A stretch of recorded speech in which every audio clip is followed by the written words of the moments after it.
नमस्कार दोस्तों, स्वागत है आपका हमारे चैनल सौरभ प्रजापति में। आज जिस विषय पे मैं बात करने जा रहा हूँ वो है कि भाजपा का कैसे उदय हुआ नॉर्थ ईस्ट में और कैसे भाजपा पूरे नॉर्थ ईस्ट में छा गई। तो जो भाजपा की जो उदय की कहानी है वो शुरू होती है 2014 से, जब 2014 में पूरे भारत में नरेंद्र मोदी जी के नेतृत्व में जब लोकसभा का जो इलेक्शन लड़ा जा रहा था, वहाँ से भाजपा की ग्रोथ की शुरुआत होती है। और उसमें सबसे अहम राज्य जो नॉर्थ ईस्ट में है वो है आसाम।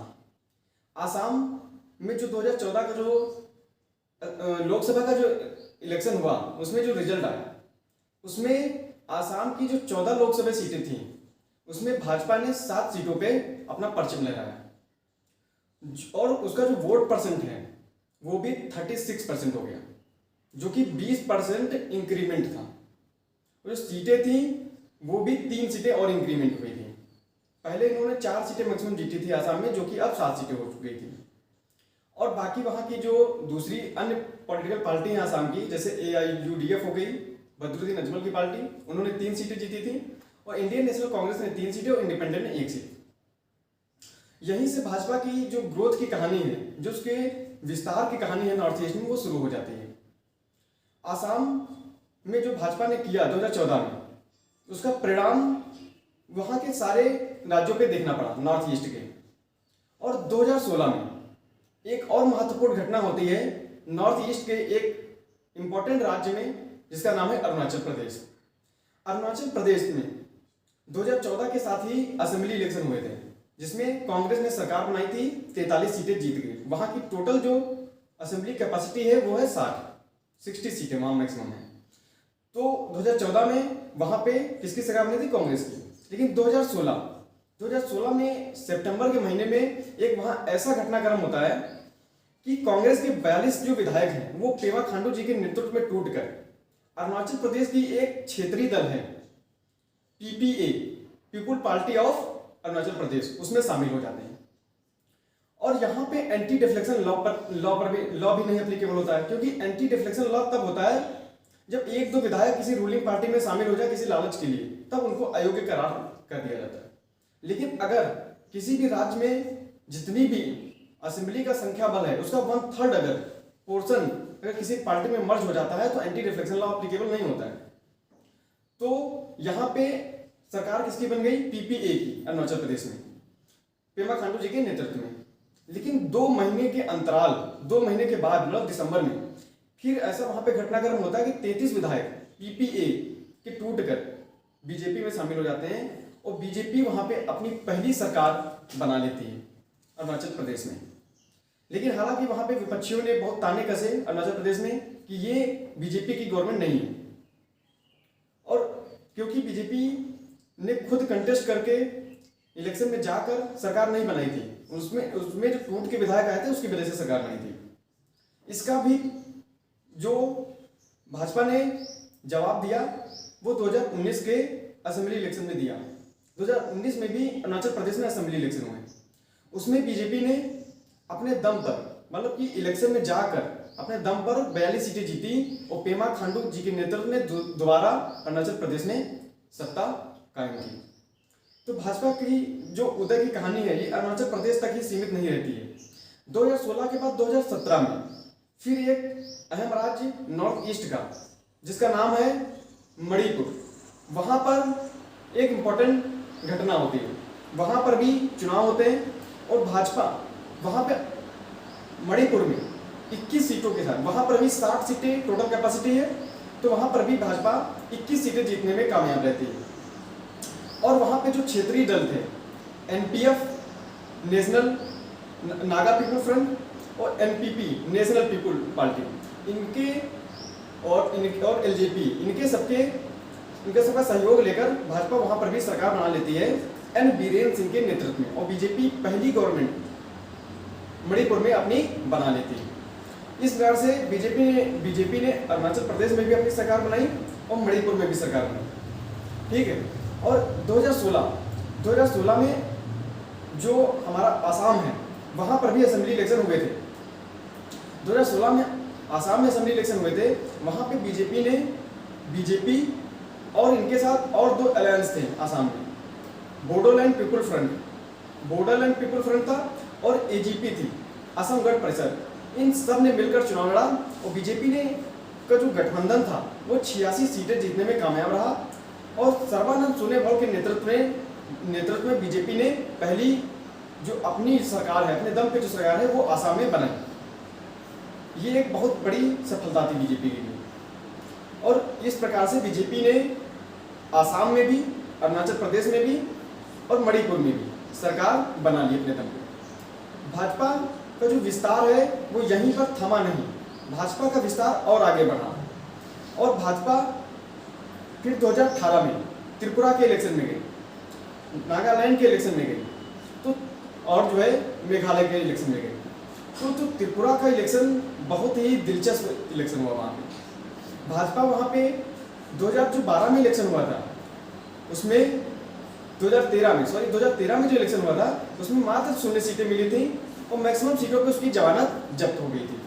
लेकिन वही 2018 इलेक्शन में अमित शाह जी के कुशल नेतृत्व में बीजेपी ने 25 साल से चली आ रही सीपीआईएम की मणिक सरकार को उखाड़ फेंक दिया और मणिक सरकार जो कि 1993 से वहाँ पे सीपीआईएम की सरकार थी और वहाँ पे बीजेपी ने अपने झंडे गाड़ दिए और भाजपा ने वहाँ पे 0 सीटें जिसकी थी 2013 के इलेक्शन में वो वहाँ पे बढ़कर 36 सीटें जीत गई और उनका एक सहयोगी दल था वहाँ पे IPFT, indigenous people front of Tripura, उसने भी 8 सीटें जीती। इस प्रकार से बीजेपी ने 36 + 8 44 सीटों के साथ त्रिपुरा में अपनी सरकार बना ली बिप्लब देब जी के नेतृत्व में।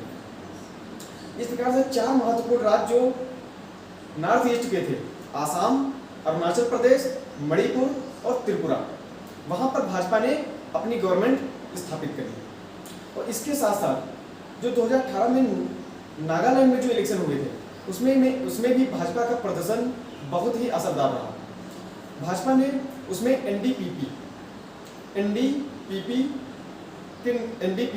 और बीजेपी ने गठबंधन करके इलेक्शन लड़ा था और एनडीपीपी के जो अध्यक्ष थे नेफ्यू रियो, उनके नेतृत्व में चुनाव लड़ा गया और बीजेपी 12 सीटें जीतने में कामयाब रही और जो एनडीपीपी है वो 18 सीटें जीतने में कामयाब रही और इसकी भी जो टोटल असेंबली कैपेसिटी थी वो 60 थी। और बीजेपी ने इस प्रकार से नेडा मतलब है नॉर्थ ईस्ट डेमोक्रेटिक फ्रंट, जैसे एनडीए है सेंटर में वैसे नेडा है, तो नेडा की वहाँ पे गवर्नमेंट बनती है। हालांकि बीजेपी वहाँ पे अपना उप मुख्यमंत्री भी बनाने में कामयाब रहती है। इस प्रकार से नागालैंड भी एक अहम राज्य बन गया जहाँ बीजेपी का दखल हो गया। आसाम, अरुणाचल प्रदेश, त्रिपुरा, मणिपुर और 5वां स्टेट क्या हो गया, नागालैंड, वहाँ पर भी भाजपा ने अपनी सरकार बनाई। अब आगे बढ़ते हैं, भाजपा का विस्तार फिर मेघालय में देखते हैं। मेघालय में भी इलेक्शन हुए थे 2018 में, उसमें भाजपा 2 सीटें जीतने में कामयाब रही थी और भाजपा ने यहाँ पे कोनराड संगमा जो कि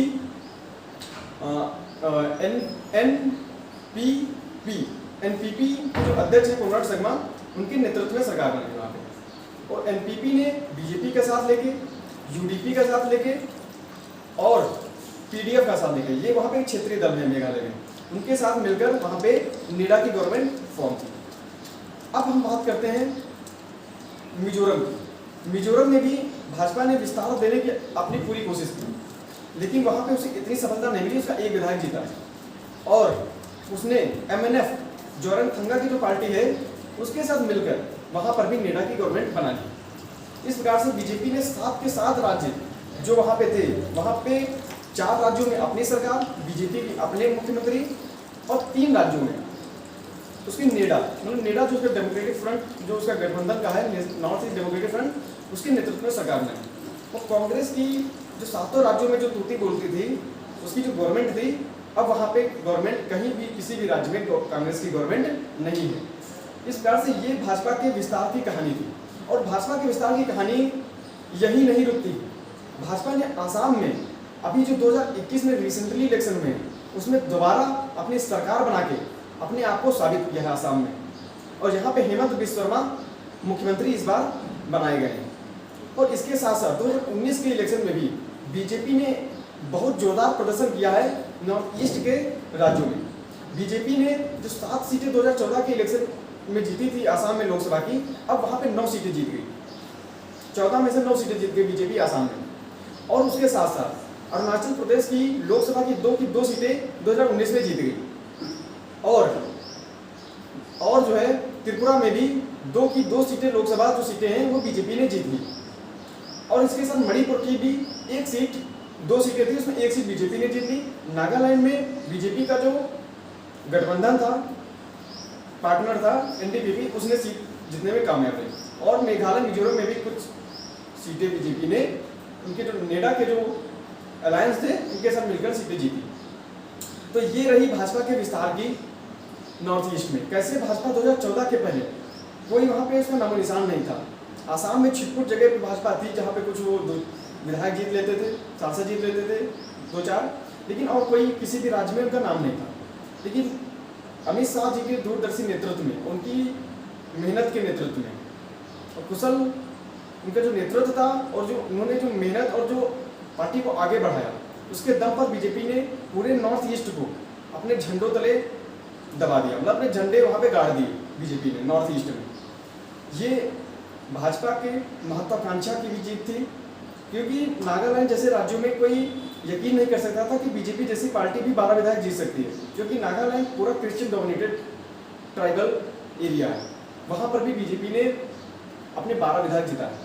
भाजपा में जो आरोप लगते हैं कि ये जो है अल्पसंख्यक विरोधी पार्टी है, भाजपा ने उसे धक्का बताते हुए नागालैंड में भी अच्छा प्रदर्शन किया, मेघालय में भी अच्छा प्रदर्शन किया। अब भाजपा की आगे कोशिश यही रहेगी इन नॉर्थ ईस्ट के राज्यों में कैसे जहाँ पर उसकी सरकार है उसको मेंटेन किया जाए, और जहाँ पर भी वो अपने कम प्रदर्शन कर पाई है मेघालय मिजोरम में, जो अपने नेडा के जो अलायंस है उसके सपोर्ट से सरकार चला रही है, वहाँ पर भी अपना दखल बढ़ाया जाए।